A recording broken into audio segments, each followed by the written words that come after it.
We're back to the Neil Haley Show on the Caregiver Dave celebrity segment. I'm excited to welcome to the program my co-host, Caregiver Dave. Dave, how are you? I can't believe I think it's almost vacation time, but not for me. I keep plugging away. I got an amazing celebrity today on my show. Tomorrow, another interesting interview with NBC. A lot of fun things, cranking at the end of the year, but reminiscing about the end of the year, Dave, right? Wouldn't you say? Absolutely. You're hot. I mean, other people are shutting down, and you're just going into high gear. Me too. Absolutely. We have a great guest. Go ahead and tell her who our guest is. Well, we've got a great guest today, Patrick Kilpatrick, action film villain. Appearances embrace a who's who of directors, writers, leading men, women of the last quarter century, like Bruce Willis and so on. I'm just going to let him introduce himself because he is just too amazing for me to even say. Patrick, welcome to the show. Well, nice to thank you for having me. I joke around and say I've been killed or jailed or beaten up by every leading man on the planet in outer space. But spent 10 years as a journalist for magazines in New York and a playwright and assistant director, and so have a 2-volume book that's come out called Dying for Living, Sins and Confessions of a Hollywood Villain, and Libertine Patriot. That's a great title, by the way. Awesome. Thank you. We cover a lot of ground, everything from inorganic brain damage of leading men to politics in Hollywood to a lot of really behind-the-scenes intel. Fortunate enough to have worked with Sean Connery and Arnold and, as you said, Bruce Willis and Steven Seagal and Jean-Claude Van Damme and Chow Yun-Fat. And it's been a wild ride.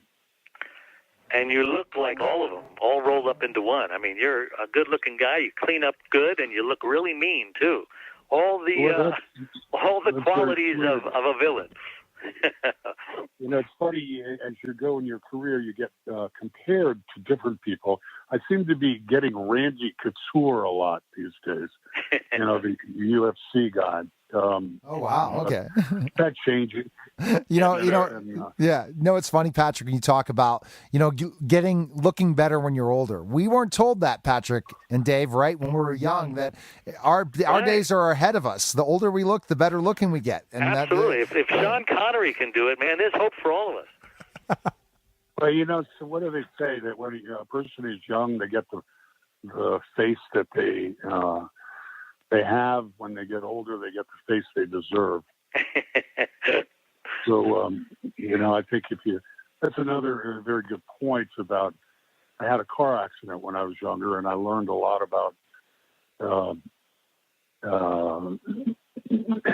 rehabilitative exercise, massage, and chiropractic, and that all allowed me to resurrect myself after fighting 14 hours a day with some of these action guys. And it was actually, the car accident was a blessing. I also became a writer, which was a great blessing as an actor. So you're almost like a stuntman. This is dangerous work, huh? Well, it's not a stuntman. I think I only was paid once extra for doing the stunts, but you're always trying to get the most concise and uncut shot. So, and I'd always been athletic, and so if you're blasting through windows with 2 guns blazing and knee pads, you want to do those things at least once. I mean, the only time it got a little old was there was about 15 years there where I fought in every, and that kind of gets a little old. I had a wonderful stunt double named Dave Rowden who did some very, very dangerous stuff like the ratchet job. I don't know if you know what a ratchet is, but it's where they strap you into this harness and they blow you out the door when you get shot. But he did that for Last Man Standing, and it was a kind of a complete screw up because he went right over the pit that they had drawn for him. But with Tom Cruise, I did my own stunts, and Tom's amazing. He does his own stuff left, right, and center. It becomes a thing. Right. Well, like you said, a lot of traumatic brain injury going on there. Unintentional, of course. Well, most of that is from self-indulgence and lack of discipline for some of these guys. I talk about that in the book. That's not Tom. Tom's about as disciplined as you can come. So is Arnold, and they're all very, very interesting guys in their own way. But the crazies make it interesting, and there's some crazy. Would you consider Bruce Willis as a crazy? I got along with Bruce really, really well. I want you to know I'm very candid about what's going on with people in the book. But Bruce's origins are New York stage, which is where mine is. And so I really appreciated that after doing all the sports guys like Chuck Norris and who, by the way, is a nice guy too. But the Jean-Claude's and the Steven Seagals and to some extent the Arnolds. Those guys come out of sports rather than acting, and that was always my bent. If you were to put thought bubbles over us, Jean-Claude would be going, "What would Arnold do?" And I'd be going, "Well, what would De Niro do?" That's the difference. See, Patrick, I love your gimmick, meaning the way you've lived a lot of your career in roles, because everyone loves being the bad guy. I was a former pro wrestler, and I love playing a heel better than the babyface. Even though pro wrestling's changed where there's no real good and bad, when I wrestled, it was the greatest thing to have people hate you. How good did it feel, especially when you're watching some clips of you beating up some of these leading men at times or torturing them, that how much people hated you because of what you did?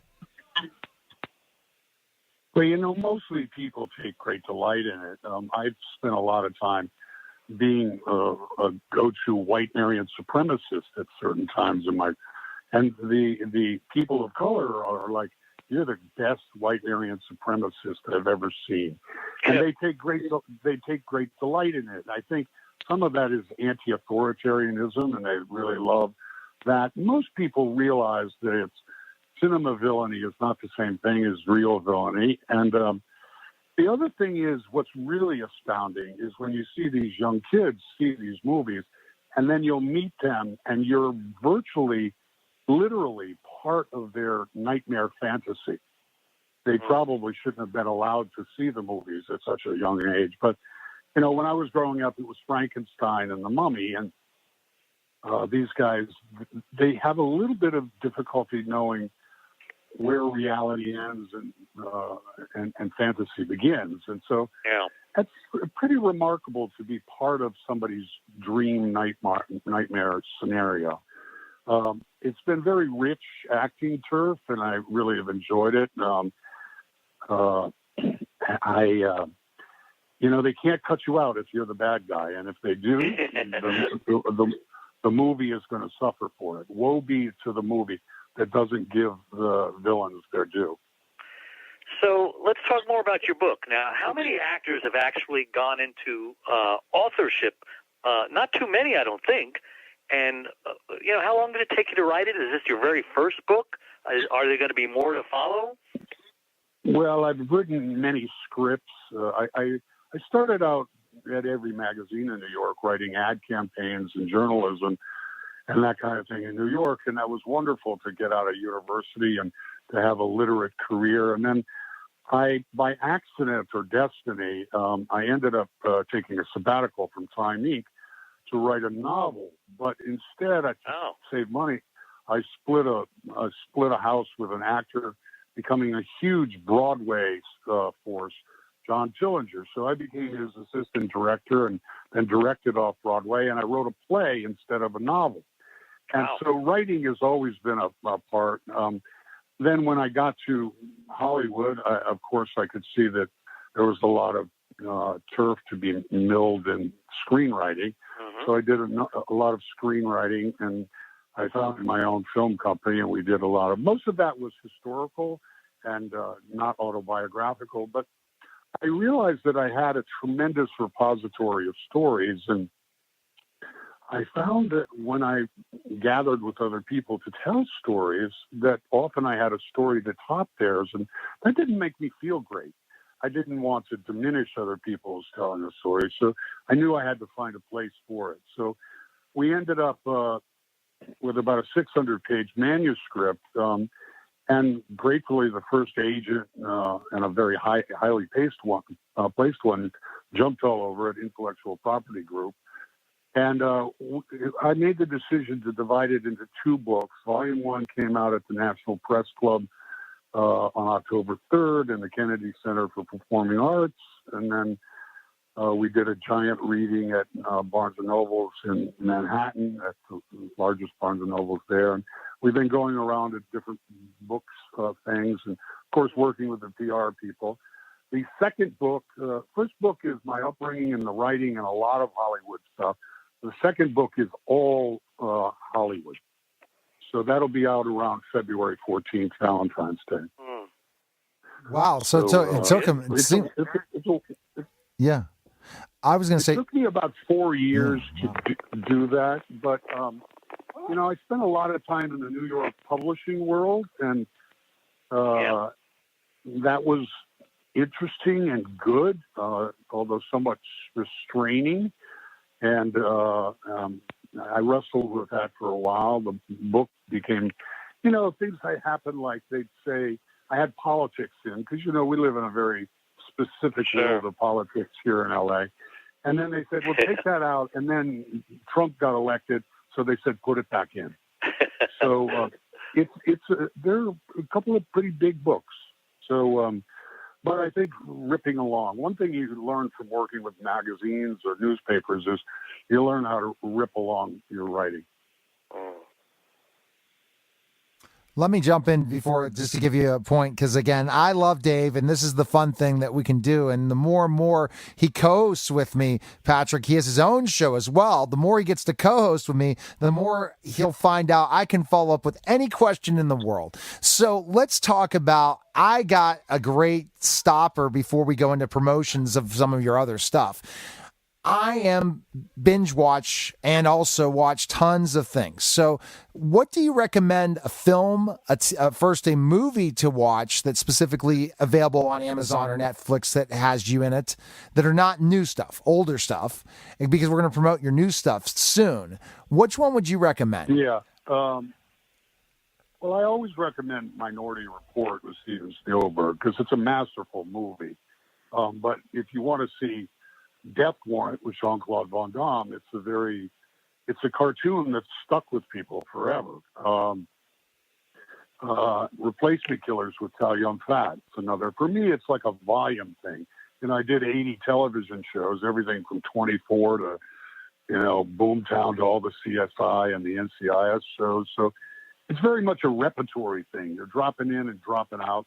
I think in one season I did 27 guest star things and 5 studio movies and 4 independent movies. So you're, as a working actor, you're dropping in left, right, and center. I tease Daniel Day-Lewis a little bit in the book because he was on Charlie Rose, and they were saying, how did you get the voice for There Will Be Blood? And he'd say, well, I'd come up with little snippets for 8 months, and I'd send them to the director every week or so, and then we came up with a voice. Well, I was like, are you kidding me? I mean, if they tell you to be a Serbian mass killer in Hollywood, 20 minutes later, you're a Serbian mass killer. If they tell you to cry, you cry. If you do your own stunts and your own shooting and your own precision driving and dialects. And I just made all of that. A working actor embraces all of that. I run a mentorship program called the Uncommon Dialogue Films Entertainment Warrior Program. And we teach people how to write, direct, produce, and act. And each one of them is a very, very complementary discipline. And you've got to be fast. I mean, auditions are the key to the kingdom. I mean, you've got to be able to memorize lines and put an individual character together. Wow, it is amazing. 20 minutes or less. Mm-hmm. Yeah, you mentioned 24. Steven Spielberg would bring in different scenes every day, and so you're a professional can work hard and fast and really skilled. So 24, yeah. And it sounds like you work a lot. I know Glenn Morshower on 24, and I think he's billed as the actor that works the most in Hollywood, and nobody knows his name. It's like, oh yeah, I know that guy. Well, and who are your readers that you're targeting? I mean, are they just the people who know you and are fans, or are you going for people who don't even know who you are, or they know who you are and they don't recognize the name? Who are you going for, and what is your goal? What do you want them to learn? We're going for a lot of audiences. Number one, how did I end up playing villains? What background did I have? I had a very privileged upbringing. My father founded Cigna Corporation, and my mother had some mental illness. And so it was a very volatile but privileged upbringing, very literate. A lot of athletics, a lot of overcoming car accidents and motorcycle accidents here and there. Very literate stuff with the magazine. I would say, obviously, most people are drawn to this because it's the insider Hollywood stuff. Yeah. But we want people to come away with an in-depth look at how the craft of acting is assembled and how that is put together in a very, very swift manner. We want people to think about the politics that are ongoing in Hollywood, which I think are often anti-American and completely nuts. Talk about that. Oh, yeah, sure. I do very readily. I came here, I talked about when I came here, my father had been a World War II underwater demolition team guy, Silver Star and a Purple Heart at Okinawa, landed on every beach in the Pacific. I came to America as the sons of the American Revolution, coming from Virginia and Connecticut. And so I was very devoted to the American experiment and patriotism and all of that. The bottom line is, when I got here to Hollywood, suddenly you're in a world where not only are they anti-military, but I think essentially anti-American. And it comes out of the Vietnam War protests and all of that, and it's maddening, and it breeds cynicism among young people about our institutions. I talk about Oliver Stone quite a lot, who I revere as a filmmaker. But if you watch his untold history of the United States of America, it's riddled with things that are just completely nonsense. That said, if there's anybody out there who cares about America, they should go on Netflix and watch A Good American. It's a documentary on the NSA code breakers and program makers.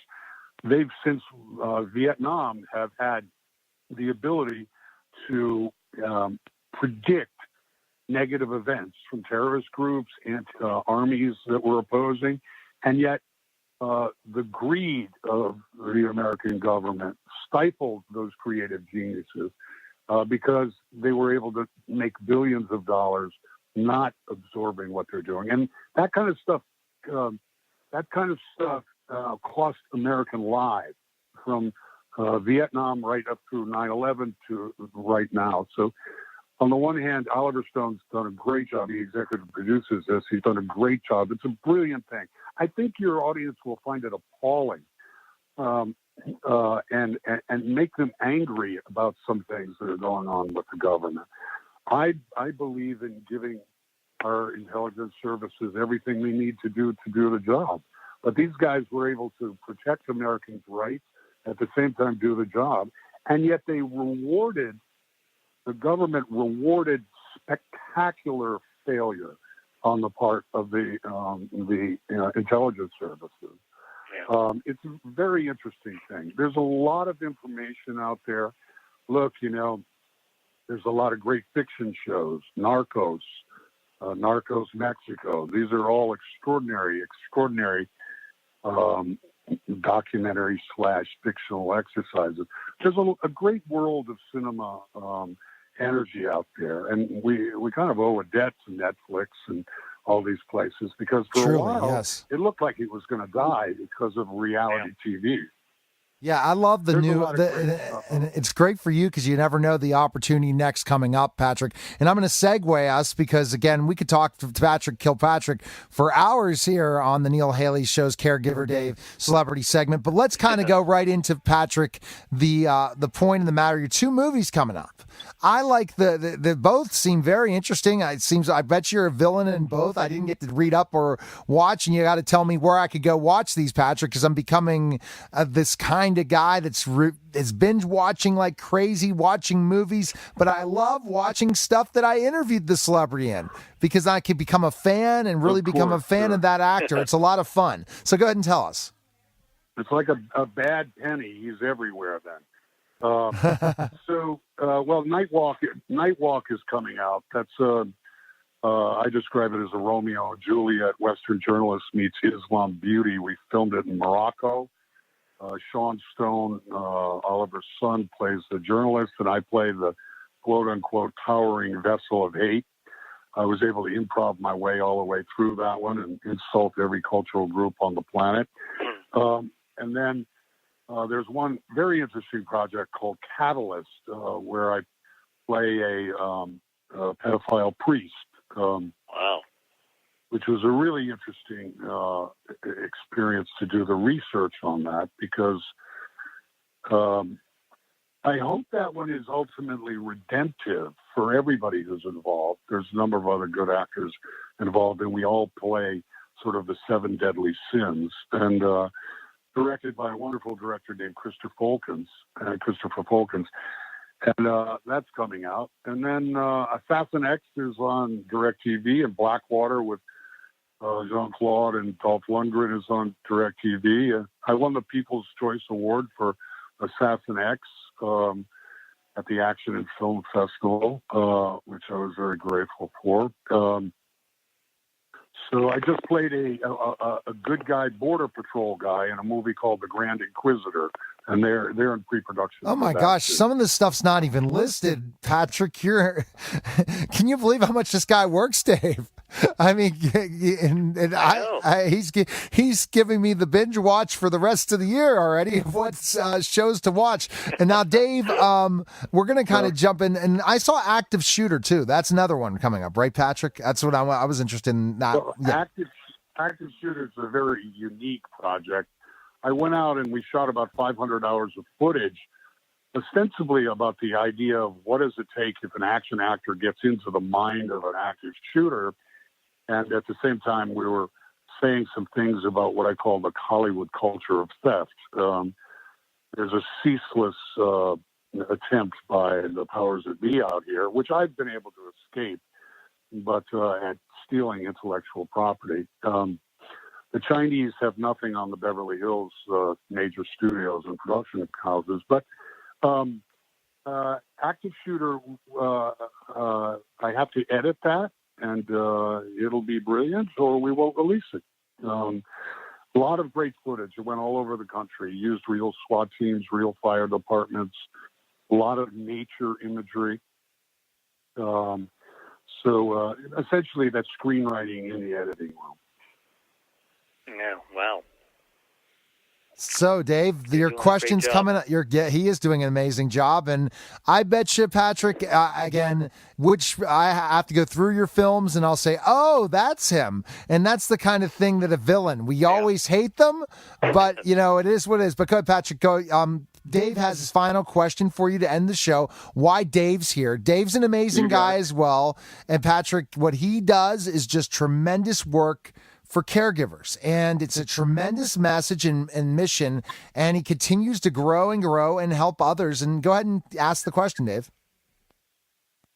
Well, hey, I'm nothing special. I'm just a normal guy who was running a gas station. And one day my wife complained about a headache she had for 3 days. Well, it turned out that headache turned into a stroke, left her severely speech impaired, paralyzed on the right side. And this is our new normal that we've been living with for 22 years. She still can't talk, but she communicates through Pictionary and charades, two games I hate, by the way, but I'm learning to love. And she still can't walk, but we get around with a power chair. We travel the world now. I speak to caregivers, encouraging them to put their needs first. So because 30% of caregivers are actually dying. So my mission in life It's a now is tough to help job. caregivers It's a stay tough- alive, and to help people who are not caregivers to realize that one day they're either going to become a caregiver or going to need a caregiver. So now is the time to learn how to do it. How old are your parents? Are you in that boat? Are they getting up in age? My father passed away in 97. He was quite young. Sorry. He was 72. My mother just passed away last January. She was 90. She almost would not let anybody. My sister caregiver her, but she virtually wouldn't want that. They come from this very independent stock, and she was tough. I mean, but I want your readers, your listeners, to know that a portion of each book sales goes to Disabled Veterans of America. Oh, awesome. And so, they're a fine organization. 100 years have been doing things for wounded warriors and vets. But we're always doing something with a lot of charities.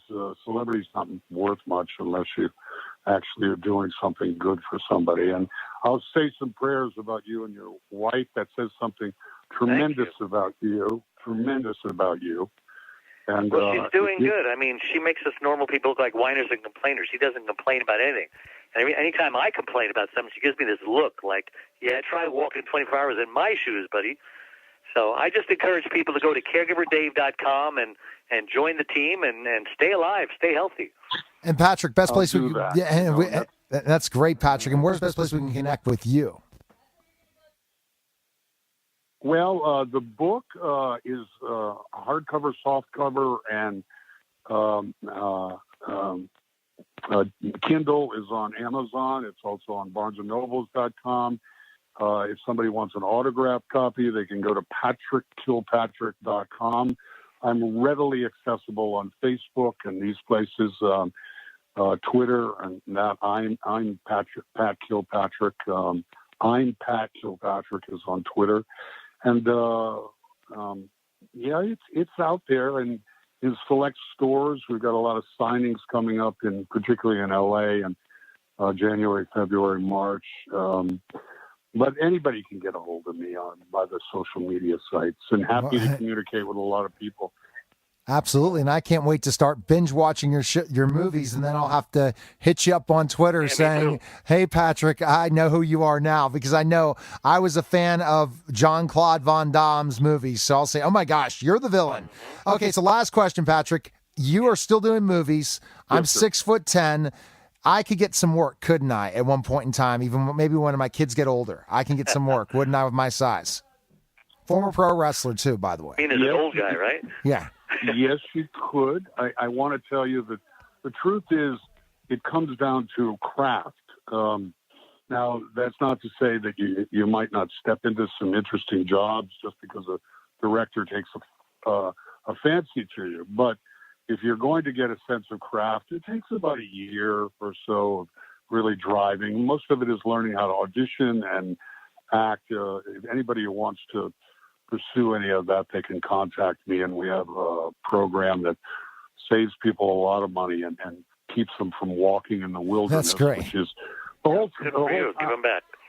Exactly. The whole town is set up to take money away from actors. So if you're interested in that, I have a curriculum called Deliver the Goods, and I've taught it at the New York Film Academy as a master's class, and we've done work for Brazil and Nigeria and the State Department, and so we've got strategic materials that can help you out. Absolutely. Well, you're quite the entrepreneur, aren't you? He is. Well, there's some great books. I call it Curse of a Liberal Arts Education, but there's some great books which I can text you, which will get you going too.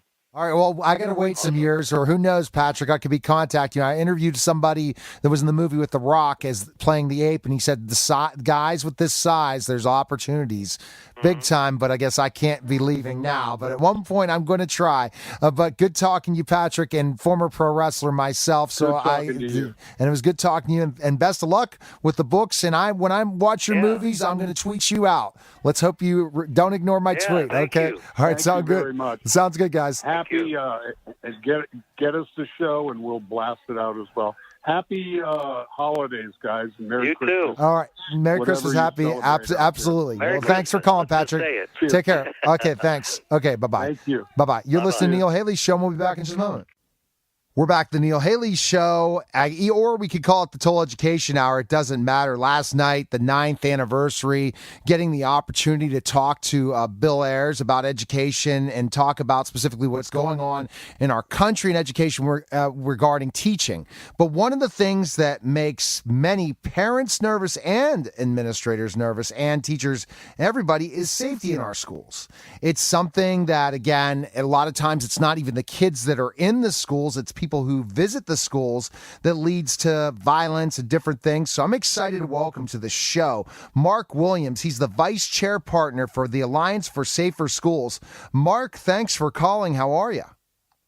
I'm fine, Neil. Thank you. Thank you for having us on today. We're excited to be with you. I'm excited to chat with you as well. And like when I start thinking about things, Mark, in so many ways about safety, the number of school shootings in the last years and the horrific mass shootings is such a huge concern that many schools discuss. And when they're looking at how to keep safe, right? Especially how can we keep the people that are criminals or certain people out of the schools or stop it from occurring? And there's lots of discussions from teachers carrying guns or administrators carrying guns to security surveillance to better IDing, catching people in time, having the right security plan in place. So tell us a little bit about yourself and what you do. Yes. Neil, I retired about 6 months ago from the security and safety industry. So I spent 35 years working with schools and with architects, advising and consulting on codes and safety, keeping our schools safe and secure. I've been involved with the Partner Alliance for Safer Schools for the last 3 years and have been helping and offering my expertise in how to secure school environments. Wow. And that's the thing. Are you think it's getting worse? You've been in the business for so many years, Mark, in the security industry, especially looking at commercial schools and different schools and universities. Do you think we're in a worse time than we were 20 years ago? Or even in the past 5 years and what we're seeing with all this violence that's happening in our schools? And it's not from in the classroom, it's happening from these shootings and intruders and stuff. Well, Neil, sadly, our nation's schools have increasingly become soft targets for mass violence. And since 2000, there have been 37 active shooter incidents in our schools, which is when you consider that we have 132,000 K through 12 schools, public schools in the United States. 37 active shooter incidents is thankfully an extremely low rate. Yes, but it's a low probability, high consequence threat that we can't ignore, and it needs to be considered within the full picture of K through 12 safety and security. So, PASS really takes an all hazards approach to safety and security, recognizing that mass shootings and mass violence is a low probability occurrence. Whereas, serious violent events and things like that are happening on a more regular basis. And we have other emergency situations like weather, fire, and other threats that are in our school districts. Yeah, so it's not just the school shooting. So why was PASS created? What was the purpose of coming up with this Partner Alliance for Safer Schools? Was it specifically just a call to action based on what we talked about, the 37 school shooting incidents, or is it more about specifically everything that we involve in safety compliance in schools? Yeah, that's a good question, Neil. PASS actually started back in 2013, and it was on the heels of the Sandy Hook shooting. So while we take an all hazards approach to looking at school safety and security, the impetus for the beginning of the Partner Alliance was really the Sandy Hook shooting. And there were two organizations that came together, the Security Industry Association and the National Systems Contractors Association. Both had safe schools efforts underway, and they decided to combine those efforts into the Partner Alliance for Safer Schools. And the reason both of those they're trade organizations, so they're 501c6s that formed PASS. So we're not a for-profit steering committee or organization at all, but there's really nothing out there, and we're not aware of another document that's out there with the detail behind it that helps schools kind of navigate the complexity of securing their environments. Well, because you think of the blueprints of every school, they're different. You think of specifically how each school is run when people, because I'm a former teacher, when kids arrive, teachers arrive, and schools are all different. When people visit the school, how do they visit? Where are the specific exits, entryways? Where are the issues if there's a school lockdown? What are those procedures? And what you see is pretty much most of them, in your opinion, are different, and they don't have a routine and procedure, their school, compared to the school right down the street. So that's what makes it really complex, isn't it, when it comes to safety and security? Well, you're absolutely right, Neil. You hit the nail on the head. We were at the National Council for School Facilities this week, and we were rolling out the fourth edition of the PASS guidelines. And one of the other presenters there, and I've been with this group in the past in front of the National Association for State Fire Marshals, in front of several other school organizations, is the Police Foundation. And the Police Foundation was actually commissioned by a 501c3 that we work closely with called the Secure Schools Alliance to go out and look at, what's out there, what kind of legislation is out there in the states, what kind of policies and procedures and practices are out there, what are schools doing around securing their environments. And basically what they came back with is there's not a consistent approach. Right. And that's exactly what you just said, and that's exactly what we're putting forward with the PASS guidelines, is a complete and consistent approach to securing your environments. We offer a layered approach to security, and we can talk about that a little bit. Absolutely. Let's talk about the layered approach to security. What do you think any school, if we're even calling it's not just public schools, but private schools, Christian schools, what do you see specifically in how each school should be safe, and what kind of guidelines? Sure. Excuse me again. We basically have an approach, the layered security approach, just to back up, is if you think about peeling an onion, you're going from the outside to the inside. Layered security is about, it's an outside-in approach. And layered security combines components in each layer that effectively deter, detect, and delay adversarial behaviors. So if you think about a school, we start with a district-wide layer first. And those are policies and procedures and roles and responsibilities that go across the district. When you're looking at risk assessment, if you've seen one school building, you've seen one school building, because the demographics can be vastly different from one end of a school district to the other.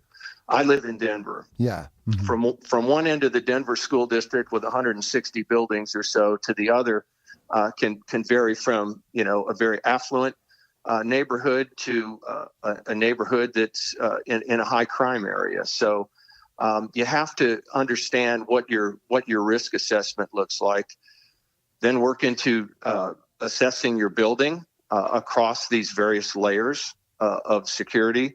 And the layers are district-wide. Then if you think about as you're moving into a school facility, you have the property perimeter, what defines the property, the parking lot perimeter, then the building envelope, the building perimeter, how do people get into the school? And then your interior perimeter, if the danger is inside the school, how are you providing protection, prevention, mitigation of an event if the danger is inside the building. Does that make sense? Yeah, it makes complete sense. And it's so interesting. And when you talk about mitigation, one of my clients is kind of like I'll hit different clients in this interview. One of my clients is Servpro of Southern Butler County. And again, talk about mitigation and specifically if there's fire or flood damage, how do you handle it? How do you deal with those things? And that has to do with school security as well. If you have mold in your building and different certain situations. So the blueprint of the school, understanding the layout of the school, how it's run on a daily basis, who enters the building, that goes into the next point that I think how can we kind of cover those things, especially when we're looking at such a large building. Most other commercial properties have their own way of security compared to schools, which have a lot more high traffic. That's the other issue, right? It's constant high traffic only at varying times of the day versus other large commercial buildings. Yeah, absolutely. And I think that, one of the things that we talk about a lot is probably the best two things you can do to enhance the safety and security of your building is to have policies and procedures. To define roles and responsibility, who does what, and to plan, prepare, and practice. When we look at fire safety across schools, there hasn't been loss of life in a school fire since the mid-50s. That's 60 years. Why is that? Well, it's because we practice. We know what to do in a fire situation. So the fact that we haven't lost a life in 60 years, and there are literally thousands of school fires every year, I think it's testament to planning, preparing, and practicing. Definitely. And you can point to some of there's, and back to your earlier point, there's not a lot of consistency in schools in terms of how they train and how they practice. And that's what the guidelines are about. The guidelines are about how can schools put these things in place? How can they put the procedures and the policies and the practices in place across all those layers that I just talked about, the district-wide layer, the property, parking lot, building, and classroom perimeter, to enhance the security and safety of their building occupants, the students and the staff and the visitors. So let's kind of jump into the thing. What do we do? I talked about the debate at the beginning of this show. You talk about the procedure and guidelines. Let's talk about specifically enough. You have to have the right people responsible for the security of the school, routines and procedures, but what things are needed in each school to keep them secure?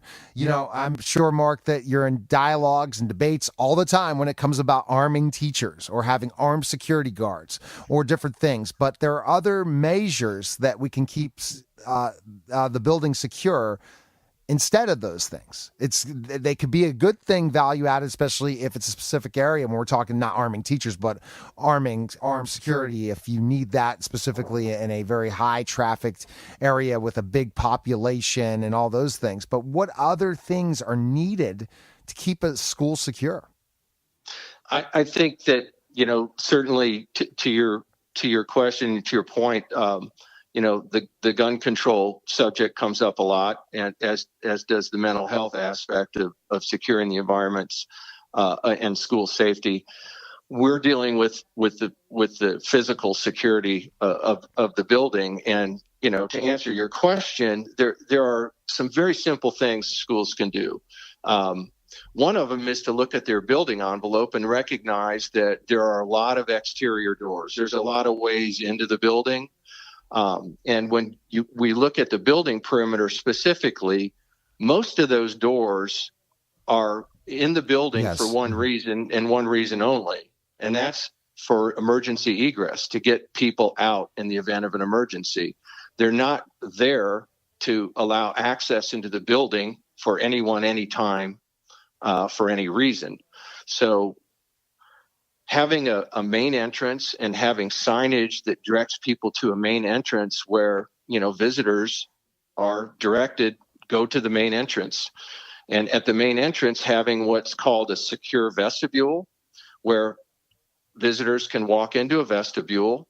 You have visual access to them so you can see who it is. You can communicate with them about why are they there. and then you let them into the building if they're legitimate and if they pass through your visitor management protocols. Those are just some simple things that can be done. It's just to control access to your building. For sure. And so, like, just to kind of follow up in our conversation, you talked about the policies and procedures. You talked about the roles and training, communication. We talked about the architecture of schools are all different. We have to understand those things, access control, but then video surveillance.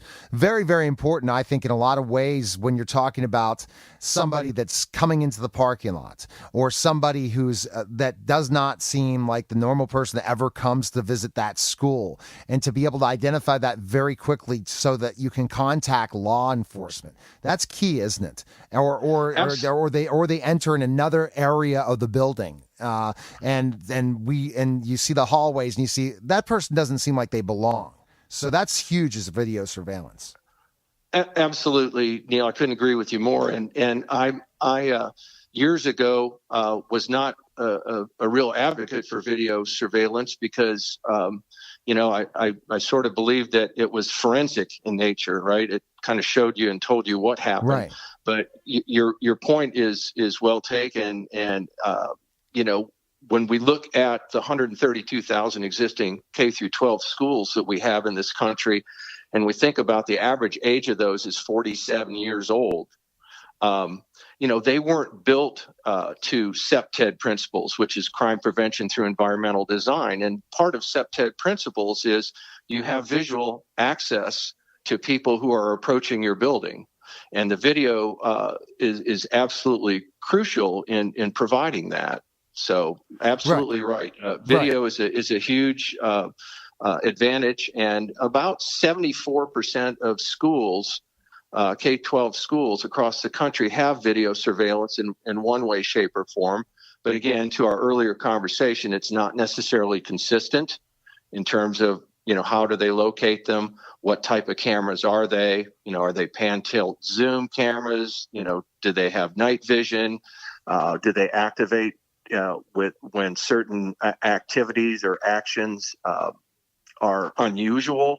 So there's artificial intelligence being implemented into video surveillance today. So there's lots of options there. And so the thing that happens is if you can identify law enforcement or EMS of the situation before it happens through video surveillance by sending specifically the video to someone's by emailing it, and they get that. Law enforcement has it right when they're on their way to get there. How much is that going to change things? So the software and the process of upgrading your cameras and looking to make sure that you have the right thing in place is key, because we look at some of these shootings, and if the technology was what it was now then, and there was the funding in those schools, some of these things lives could have been saved for sure.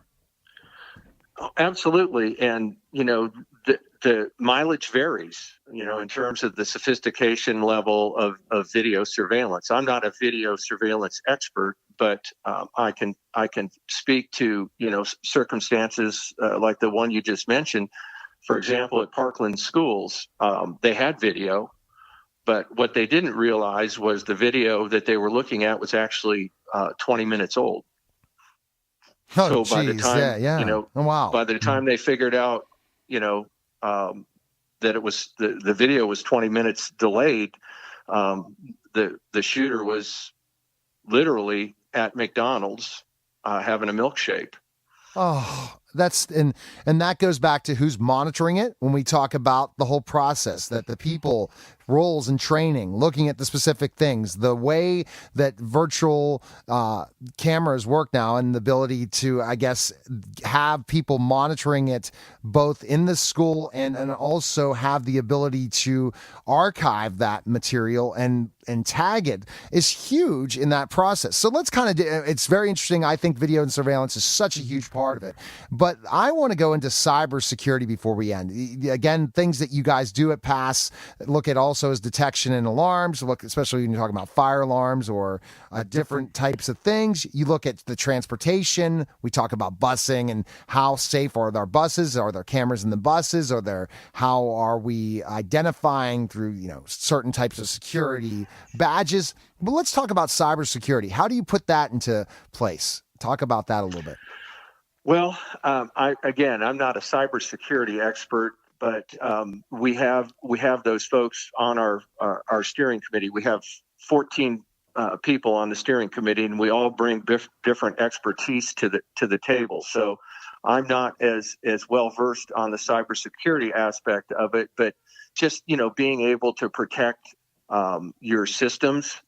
Because all these systems that we're talking about, whether it's video surveillance, whether it's mass communication, whether it's visitor management, whether it's, whatever the system is, there's 5 or 6 disparate systems that have to come together. You need to protect those, and they need to be. We get pretty specific in the guidelines about how those are to be sort of put together. And, in terms of building a team to look at school security, the IT group is one of the 4 groups. So we talk about community. It's big, yeah.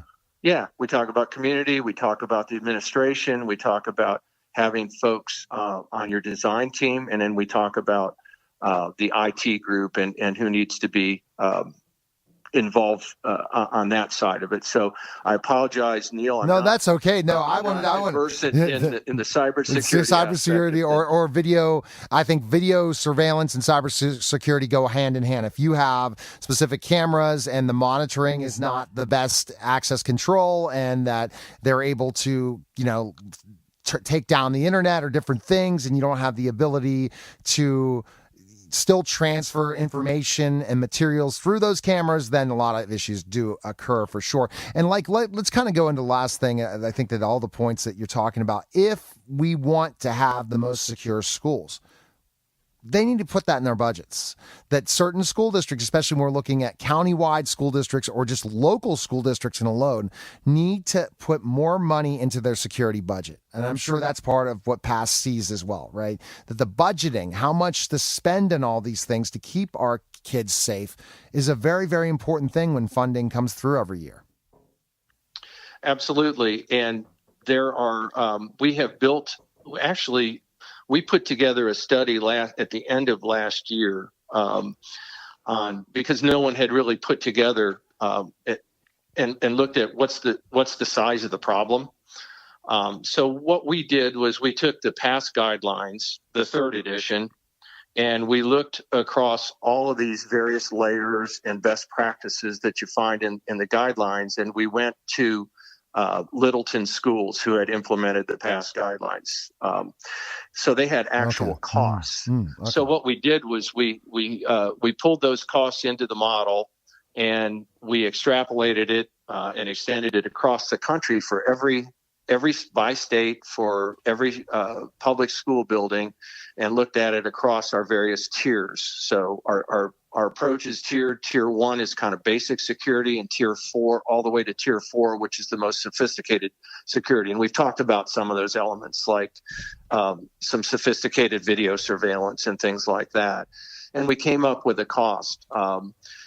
There are other organizations out there like the Secure Schools Alliance, who is advocating in Washington for legislation around safe schools. But yeah, I mean, the second question that usually comes up in schools, after what should we do, is how much does it cost? Yeah, exactly. And there's just got to be some sort of funding out there, Mark. So where can people find more about the Partner Alliance for Safer Schools and yourself, Mark? Where's the best place people can go? And I really appreciate the conversation, and anything that you have coming up, and want to bring any other security experts on the show, I'm happy to have them on to talk about this, because this is very, very important, especially when we see what happens, Mark, at times when there's a school shooting. That's when I guess you get busy, or a lot of the people from the Partner Alliance for Safer Schools is on the horn with different people talking about what you do and why it's very important. So where's the best place we can find info?